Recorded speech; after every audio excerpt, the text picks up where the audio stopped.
להציג את עצמו, הוא יציג את עצמו באנגלית, אני אתרגם. מפאת קוצר הזמן, זה לא יהיה פונטית, אלא אנחנו פשוט ננסה יותר לספר את הסיפור. והסיפור המלא יופיע באינטרנט. אנחנו ניתן לכם גם כן את האתר. בכבוד. Rabbi Asher, you're going to present yourself. I'm going to translate you. Please. First of all, thank you very, very much for inviting me. I'm happy to share this story. It's not only myself, but both my wife and I converted to Judaism some 26 years ago together. ראשית, אני שמח מאוד שהזמנתם אותי. זה לא רק סיפור שלי, זה סיפור שלי ושל אשתי. אני התגיירתי לפני כ-26 שנים. לפני 26 שנים, אני כאן. I was obviously, as it stated, born in Virginia, in a small shtetl in a place called Danville, Virginia. נולדתי בווירג'יניה. I went to university and I majored in, of all things, philosophy, something you can make a lot of parnasa from. הייתי מעורב, למדתי בווירג'יניה פילוסופיה, דבר שאפשר לעשות ממנו הרבה, אני אומר את זה באירוניה, הרבה פרנסה. I was raised a very pious Christian in the Methodist Church. גדלתי כמתודיסט בכנסייה המתודיסטית, מאמין מתודיסטי. After graduating university, I traveled on to the University of Edinburgh in Scotland for a master's degree in philosophical theology. אחרי שסיימתי את התואר שלי בפילוסופיה בווירג'יניה, טסתי לסקוטלנד, שם סיימתי את התואר שלי ב3 שנים בפילוסופיה תיאולוגיה. I was obviously, as it stated, born in Virginia, in a small shtetl in a place called Danville, Virginia. נולדתי בווירג'יניה.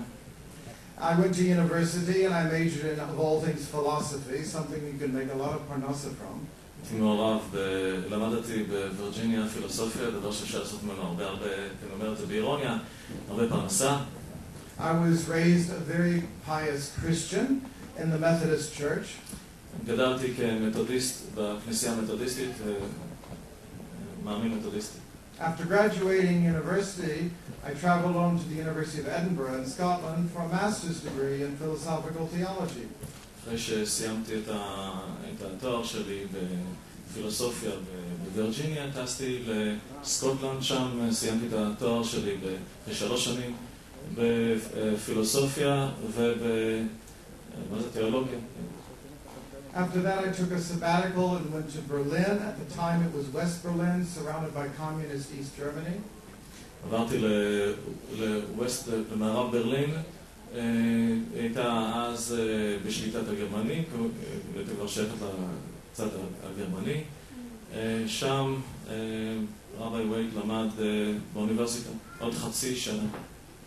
There I worked at the U.S. Army Chaplaincy Center as an adolescent and marriage counselor, but I did also research for my upcoming doctorate. הוא עבד ככומר גם ב-US Army ובצבא האמריקאי ככומר במרכז לכמורה. After that half a year in Berlin, I traveled to Hamburg, where I enrolled at the university there at Hamburg University for my first doctorate. שם הוא עבר להמבורג, עוד 8.5 שנים, שם הוא התחיל עם התארים באוניברסיטה, 3 תארי דוקטור. It was in a very esoteric field of theoretical astrophysics and ontology. Don't ask, but it was interesting. אל תשאלו מה זה, אבל זה היה ממש מעניין, אסטרופיזיקה, כן.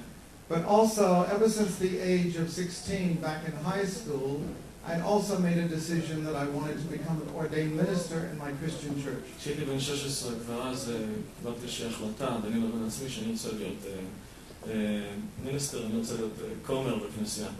After a year at Hamburg University, I was also ordained a Methodist minister by the visiting bishop out of Frankfurt.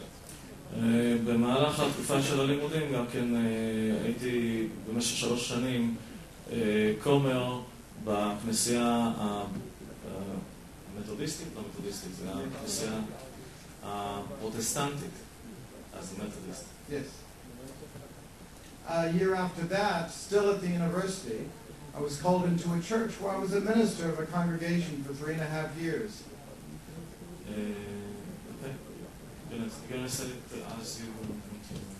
And near the end of that 3.5-year time period in the church, I met my wife, whose father and grandfather were very pious Lutheran German pastors. יותר מ3 שנים שלמדתי בהמבורג, פגשתי את אשתי, שבעצם גם ההורים שלה הם היו פסטרס, הם היו כמרים בכנסייה הלותריסטית.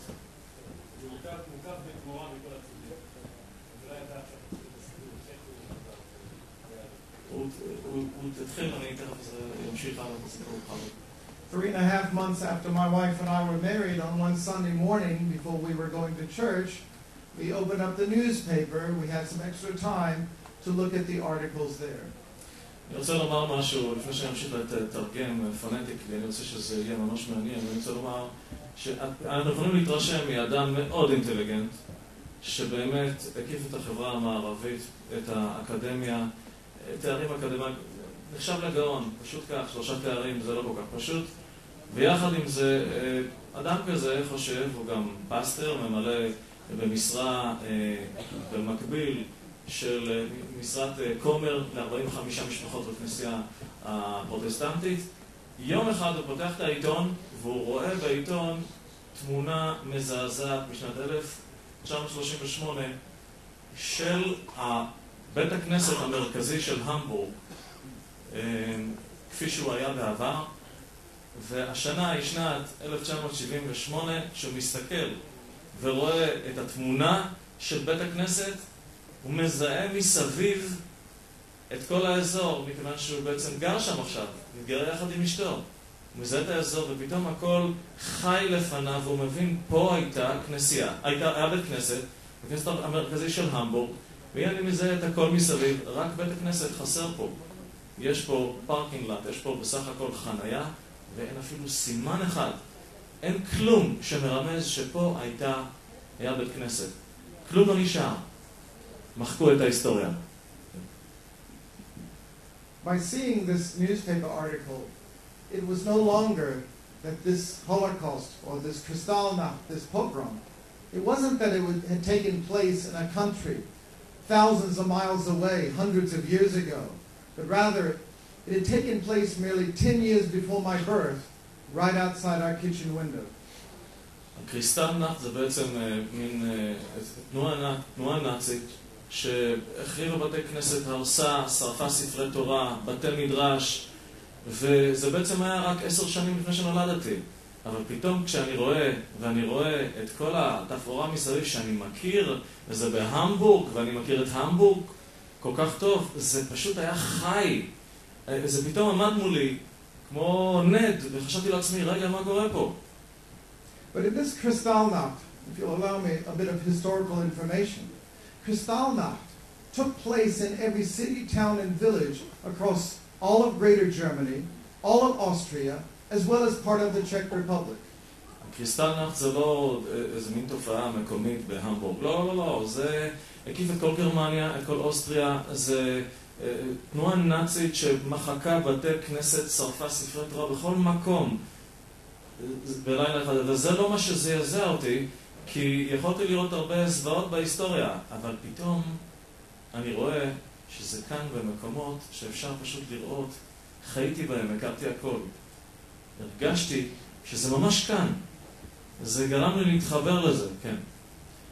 In Kristallnacht, in every city, town, and village across these 3 large countries of Western Europe, over 1,400 synagogues, yeshivas, and Beis Yaakovs were systematically burnt to the ground. באותו ליל הבדולח, למעשה, כן, לא, זה 1,400 בתי כנסת, בתי מדרש שבעצם נשרפו